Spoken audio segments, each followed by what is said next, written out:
Chelsea? Right here. Oh, they're here? Yeah, Oh, I Chelsea's see here. them now. I see Chelsea's them. here, Riley's here, Mayor can be here, Jim's here, and Trevor can be here.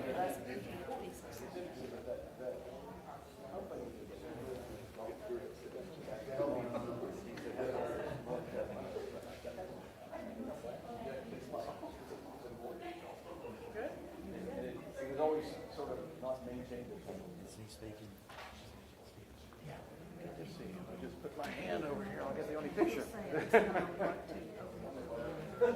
For you, because it's just you. The long press conference. So he'll just throw to you, and then when you. Those are maybe if I forget. No, she's going to be available for you. I'll hang out on the side. You want a 2-minute read? She said the new generation will say the whole thing. That's true. You said shoot for trying to speak of it.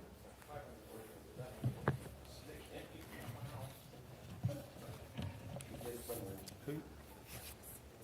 Okay, perfect. He knows his talent. Okay, I'm gonna, if I set that there, we'll start it.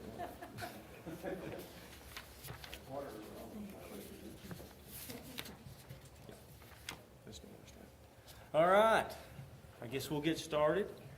Welcome to everybody to Region 1, our offices here. My name's Steve Borden. I'm the Region 1 Director here at the region, and I just want to thank everybody for being here. We got just sort of a kickoff opportunity to let everybody know what we're going to do on I-640. We've all driven I-640 on the east side, and we know that it needs some repair, and we're going to go over that today as we do have it under contract, and we'll be starting next week.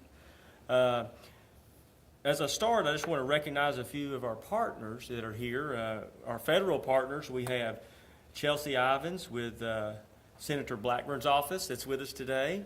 And then we got Riley Livingood with Senator Haggerty back there, all right. And also Sarah Fansler with Congressman Burchett's office that's with us today. Also, we have American Cannon, which has come to be with us as well, one of our partners here in the area, as well as Jim Snowden, who is representing the mayor's office as well with Knox County. And also with us is one of our partners that obviously we do a whole lot of work with the Department of Safety, and we have Trooper Clint McKissick with us today. I think he's going to say a few things afterwards. You know, obviously with what we do on the roads and what they do as a partner is a big deal. So, and we'll hear from them just shortly. But first, we'll just talk a little bit about I-640. We also have a video we're going to show. I-640's been around a while, right?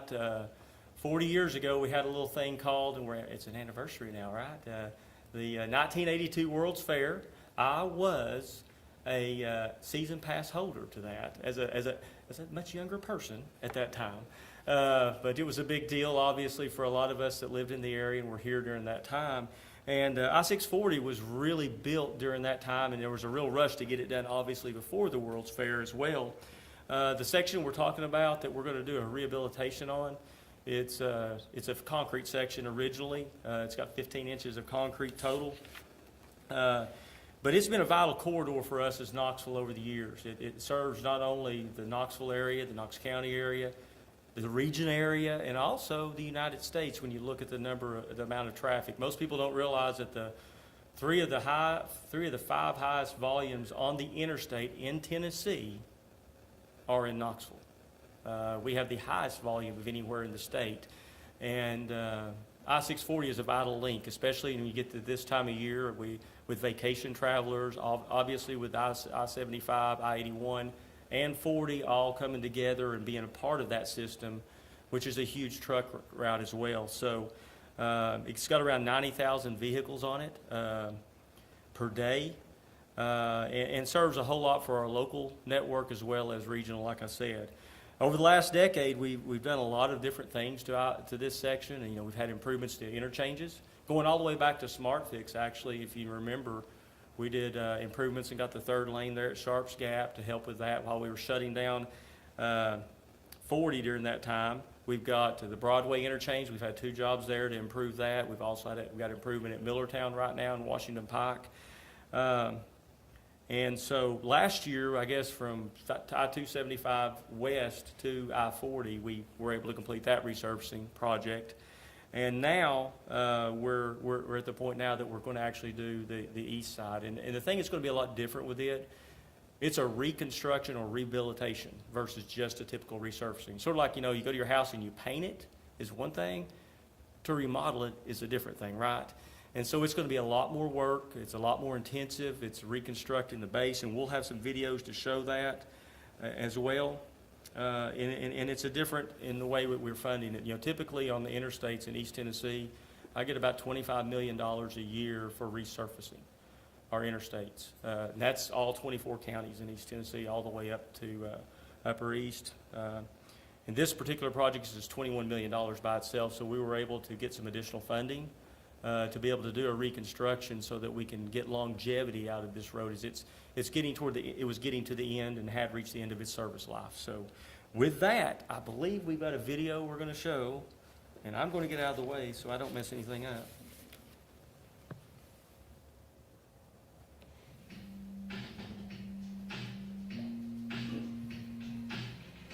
I-640 serves as a vital lane for the East Tennessee community, as well as for the 95,000 vehicles that travel on this 10-mile section of roadway each and every day. 40 years ago, Knoxville welcomed the world to the 1982 World's Fair. In preparation, Interstate 640 was constructed to improve the infrastructure network surrounding Knoxville.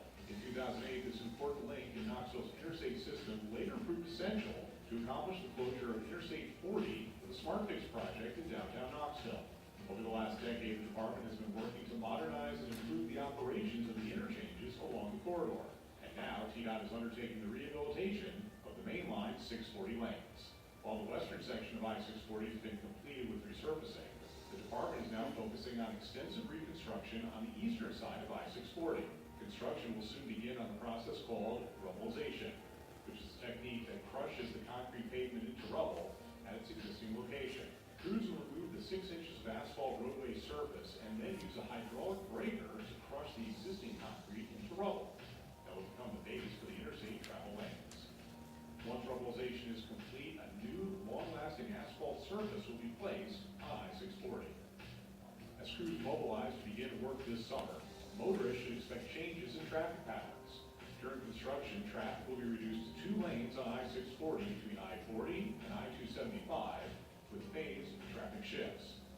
All Robolization activities are expected to be complete by the end of 2022. The final phase of the project will take place in the spring of 2023 when crews resurface I-640 from I-40 to I-275. For more information and updates on this project, please connect with us on Facebook, Twitter, and the project website.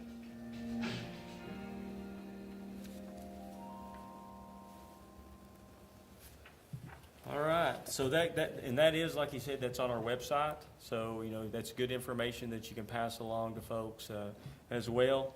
We get a lot of questions. One of the most commonly asked questions is, why did the roadway deteriorate, right? A lot of it's life expectancies. You know, there's so many easels is what we call them in the engineering world, but so many times that a truck or a car can pass over stuff before it starts breaking down.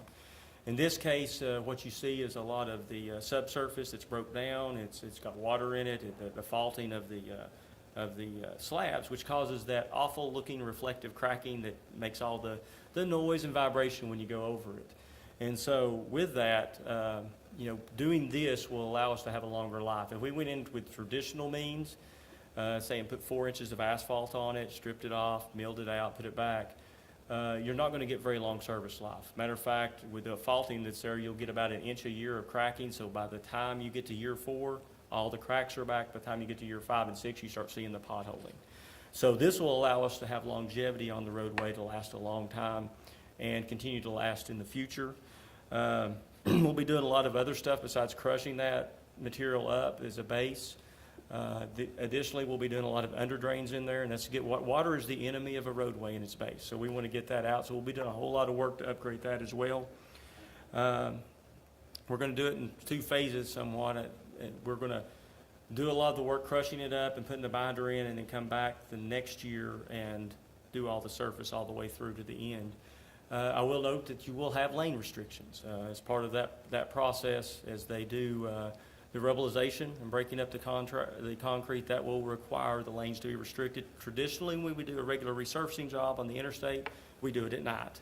And so we try to minimize the impacts, but the type of the nature of this reconstruction, there will be lane closures.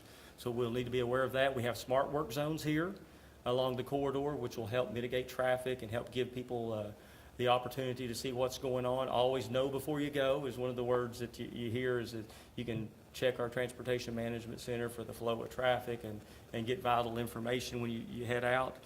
And I believe that the Robolization will take, I think they can do about 1 lane mile a day as far as breaking up the concrete. So that kind of gives you an idea of what we're doing. It's a lot of material and a pretty large and extensive job. As you go through there, and I'm going to pass off to our partner here with the Highway Patrol, but being safe, working with us. We know we're going to have a lot of folks out there. There's going to be construction equipment. It's going to be loud during the day as that stuff's being broke up. So those are things to consider. But right now, I'd like to give an opportunity for Mr. McKissick. Hello, I'm Trooper McKissick. I'm with your Tennessee Highway Patrol here in the Knoxville District. TDOT has a slogan, work with us, and we will definitely be working with them. We've been, along with TDOT, on many of these projects. We know how hard they work doing this. This project is going to take some time, and these guys that we work with, they're not just co-workers, they're friends. We get to talk to them. If we're waiting on a truck to arrive or something to be milled up or be crushed, we're over there and talking about our families and the things that we enjoy.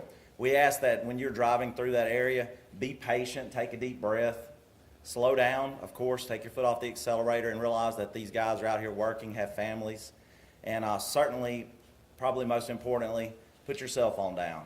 Pay attention to what's in front of you, okay? And you can change that culture in that work zone by, using your brakes, slowing your speed, because all of those behind you will react likewise, okay? TDOT will have our full support, as well as the Knoxville Police Department out there. And of course, we drive on those roads every day when we respond to emergencies. So we are certainly thankful for y'all's research and hard work that you've put into making this project possible. So thank you. All right, thank you. I think with that, again, we have information on the website. A lot of good information there with the videos and information. We'll have updates as well as the project's going on to keep you informed. Again, safety is the #1 priority with the department, and for all of us as we talk to our communities, the people we have influence with, speed is a big deal. The speed will be reduced because we're going to have a more confined area. Shoulders will be limited. That you normally won't have is the same amount of shoulder that you would have since we're going to be in construction. So with that, be safe, and we're looking forward to delivering a project. We have Rogers Group Incorporated with us as well, some staff, and they're a very reputable contractor. Has been with us and a partner with us for a long time, and we're looking forward to seeing them get started and bring this project to the Knox County area. So with that, we can have questions, and then if anybody needs one-on-one interviews with anyone, then we can do that as well. I know the mayor's here. She can be available if you would like to talk to. She said she'd be willing to be able to help us out with that as well. So with that, do we have questions? We have a question. Yes. How bad is it, the I-640? It's in pretty as far as a maintenance standpoint, it's in pretty bad shape as far as the ride. Obviously, if you ride across it, you feel that. You've got pavement deterioration on the surface, and then you've got failure underneath. So it's a pretty significant, and that's the reason we're doing a rehabilitation and reconstruction versus just resurfacing. We have got to get down to the root of the problem. It's kind of like if you have a problem with something and you just kind of paint over it, it doesn't fix the problem. And in this case, we wanted to make sure that we rebuild that failed area of the subbase. That way we'll have a good product that will give us another 40 years of life, and that's our goal, is to have a perpetual pavement. We have a lot of perpetual pavements across the state and across our region, and meaning by that they've lasted for 50, 60, 70 years with just minor resurfacing. And we're going to get this one in the shape that we can, the next time we come back to do something, it'll be done at night, and it'll be a resurfacing project like we do everywhere else. And about how long have people been complaining, calling into the office and voicing their concerns? Yeah. Myself and the mayor get the same calls, right? A lot. It's, especially, we've done a lot of maintenance work over the last several years with long patches. We put in mastic a few years ago, and I know a lot of you, that was the the strips of material, and y'all probably thought, well, that made it ride worse. Well, actually what that did was it held the material together until I could get this contract and get the money secured. It kind of like glued those together so you didn't have huge failures that were 5 and 6 inches deep. But I would observe that it's probably the most frequented comments that I've received. We get recorded comments various ways, and we answer every one of them, and it's probably the number one on the list. It's a lot easier answer now that I'm saying, hey, we're under contract and we're fixing it, so. Could I speak Yes, to that? absolutely. Just to share the city's perspective. 640 has been a source of a lot of drivers' concerns. You know, they go over potholes and it does damage to their vehicles sometimes. So we've received those complaints, and we assure people that TDOT is on it, and now we hear today that they are on it, and it's not going to be a cosmetic fix or a short-term fix. It's going to be a perpetual resurfacing rehabilitation. And so since the city of Knoxville is an economic driver for our whole state and a job center, and people are coming and going, and commerce and trucks and people coming and going to their jobs, we are very grateful for TDOT's investment in this road, because when it's smooth, we'll have a little bit of pain getting through this construction, but it will be for a big-time gain. So thank you to TDOT, and thank you, Steve Borden, for your efforts on this. Any other question? Nick? Yeah, Steve, I was listening to the state trooper and you guys talking about doing 2 lanes at a time. As you approach the couple of exits while this is going on, people are going to end up sort of slowing down and going through cones. What's the special approach to sort of avoid accidents? Okay, so We're going to we, be doing dumber things than we more Yeah. ordinarily would be to get off. so as always, safety is early ends, and as we will maintain adequate and safe access to the interchanges and access back to the interstate. Now, that's going to take a lot of work with our coordination with ourselves and Rogers Group, and sometimes we're going to have to move those ramps around to be able to get them where they can do their work.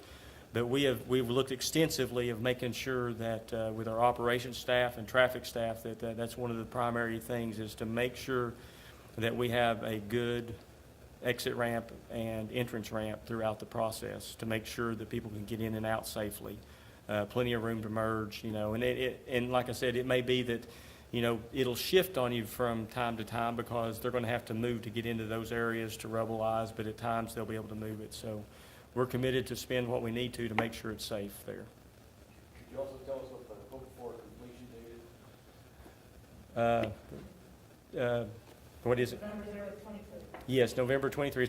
You'll have a great sheet there that has a lot of information. Also, I think Rogers Group is, and I can speak, they can correct me if I'm wrong, I think our goal is to be able to get the Robolization done this fall and then come back and do the resurfacing.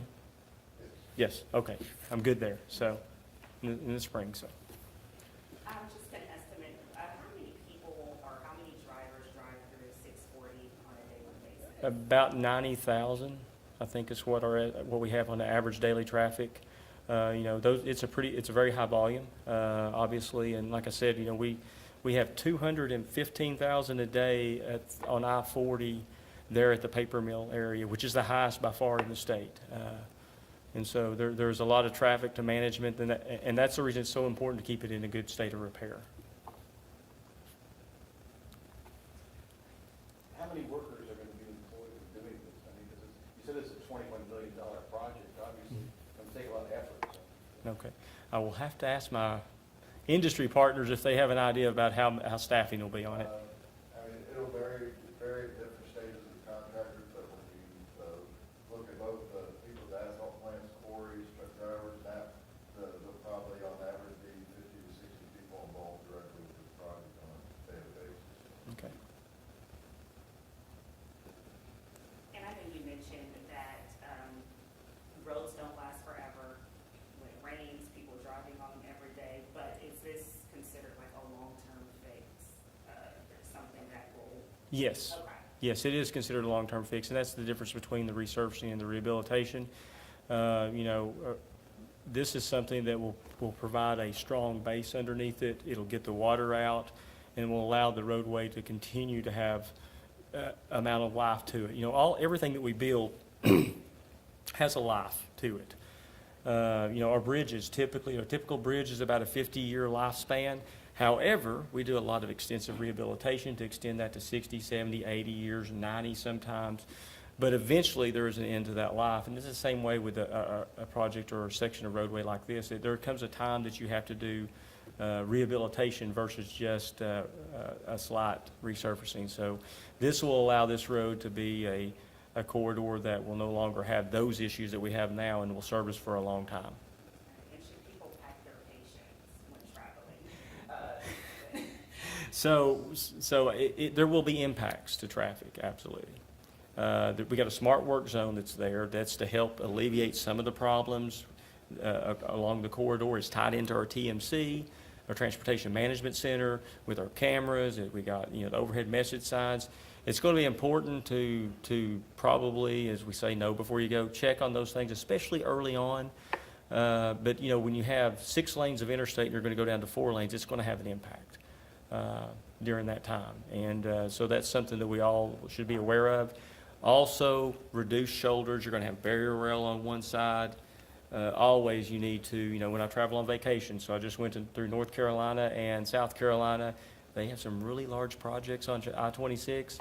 But when you go through those, you've got barrier wall, restricted space. That speed has to slow down to mitigate those changes. That's one of the reasons we'll be lowering the speed limit through there to try to manage that and make it safer. Yes? What will that lowered speed limit be? It's going to be 55 miles an hour, is that correct? 55. One more question about Robolization. When you guys do the Robolization and a binder, but you're not going to pave until next spring, will you open up those lanes that are finished? Yes, that's the intent. So they'll go through and get 2 lanes of it done, walk through it. Then they'll switch to the other side and get it done, and that'll all be up through binder. Then we'll have traffic restored to the 6 lanes, 3 in each direction, and they'll come back and do a standard resurfacing of that area in the spring. It'll look more like what you're used to with our resurfacing projects on the interstate. I have another dumb question. I'm picturing the center wall or islands that divide the traffic, but you're going to put a concrete wall walling off like 2 lanes at a time so you can do your work. What happens when there's a wreck in between that corridor? You got to get safety vehicles in, or he has to, and people out. That's going to be kind of a mess. What do you do? Yeah, so that's one of the things that we do coordinate greatly with our EMS and our emergency folks. We have a very robust incident management program. We work alongside the city of Knoxville and their police department, as well as the Knox County and the troopers as well. As far as moving stuff out of the way, it's real similar to what we did in Smart Fix. When we did Smart Fix years ago, we knew the only corridor we had was 640. So we sat down with all of our stakeholders and all the emergency agencies said, okay, if this happens in this zone, this zone, this zone, this is how we react. We already have pre-planned operations plans whenever there's an incident. Every mile of the interstate already has a playbook, every single mile. If this happens here, this is what everybody does, and everybody's clued into that. So with that, yes, it will take an intensive, we have our help program that patrols this area, as well as our district maintenance staff that respond to incidents. We're able to get stuff out of the road really quick. We will pull, we will shove, we will get whatever we have to do to just restore the lanes once the personnel that could be injured are taken care of. Once EMS is taking care of their need and law enforcement has, we're there to get it out of the road to try to prevent secondary crashes and get it restored. So we'll be very aggressive. I had a question, if I'm not a member of the media, but it's a question about Robolization. That sounds like a practice that is a little more energy efficient instead of calling in new material, you just use the existing material. So is that a little bit of a greener initiative? And It is. Breaking it up, or It is. carbon footprint on it? Yes, absolutely. So you're not rebuilding a base, taking it away, hauling it off, coming back and bringing more, which means you're crushing more at the quarry. We're using what's there. And we do that a lot for what it's worth in our asphalt as well. So when they mill up this material, it's going to be recycled and used again somewhere as RAP. We call it recycled asphalt pavement. And so companies like Rogers Group, they have a quarry, they have asphalt plants, and so when they take the material off the road, it will be reused again, which means that you're not having to mine more rock.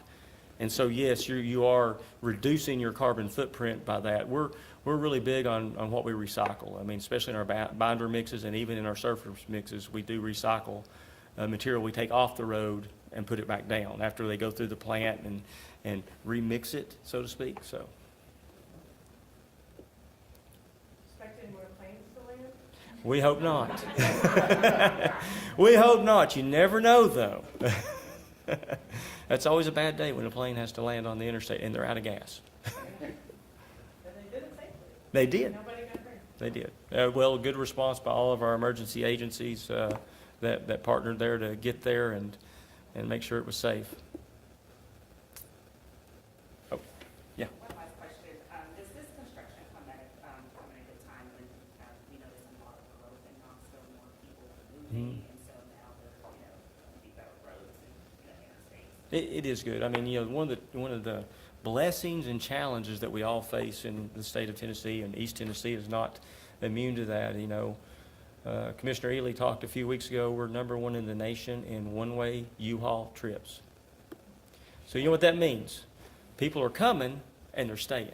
And with that, I'm on the Knoxville Chamber Infrastructure Group, and when you look at the housing market and the deficiency that we have on housing and how many people are moving here and the challenges to Tennessee in general and obviously in Knox County and Knoxville, it's a big stress on a lot of our infrastructure. And so it's a good thing to get it in good repair because people are coming. Those volumes will increase as more people move here. In the area that we live in, our interstates are used for commuting a lot. People live where they want to live and they work where they want to work and they drive to get there. In a lot of cases, because we're still a relatively rural state, you've got a lot of people that live in downtown Knoxville that do some of the working and living downtown, but by and large, most of our workforces, a lot of them come from rural areas around the surrounding counties, and that's what they use. And so by that, you're going to see an increase continually in our interstate volumes. Another thing is the way we do business commerce-wise. One of the things that we see a whole lot is our truck traffic. My wife is really good at shopping online now, right? I get boxes from Amazon and everybody every day. It's usually for my granddaughter instead of me, but with that, the model's changed to where you're seeing so much over-the-road traffic in fulfillment centers. We've got 2 Amazon sites coming into the area. We have Red Stag off of I-75 down there around Sweetwater. These are huge fulfillment centers that are doing business to get us stuff to our front door, which has changed a lot. So those are the challenges in transportation that we're always trying to see, okay, what's the need? The way they do things changes, so we have to meet that. We're a Department of Transportation. That means multimodal. That means buses. That means sidewalks, greenways, bicycles, getting all those modes integrated into our system.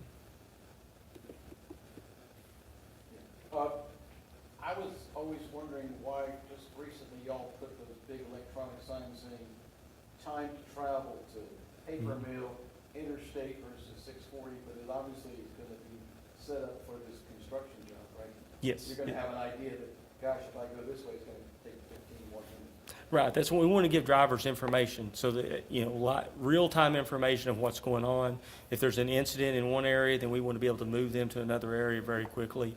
We've done that for a number of years. We went through a transition with some of our software that runs our TMC, and some of that's just migrated over. We have new signs going up too as well, Amanda, that are, This time next year. we'll Yes. have updated signs. yeah, and they're in color and got a lot of other features on them over the standard new technology. All right. Well, thank you for being here. If you need anything else, let us know. If you need some interviews, we got folks here that can do that as well. All right, thanks for coming.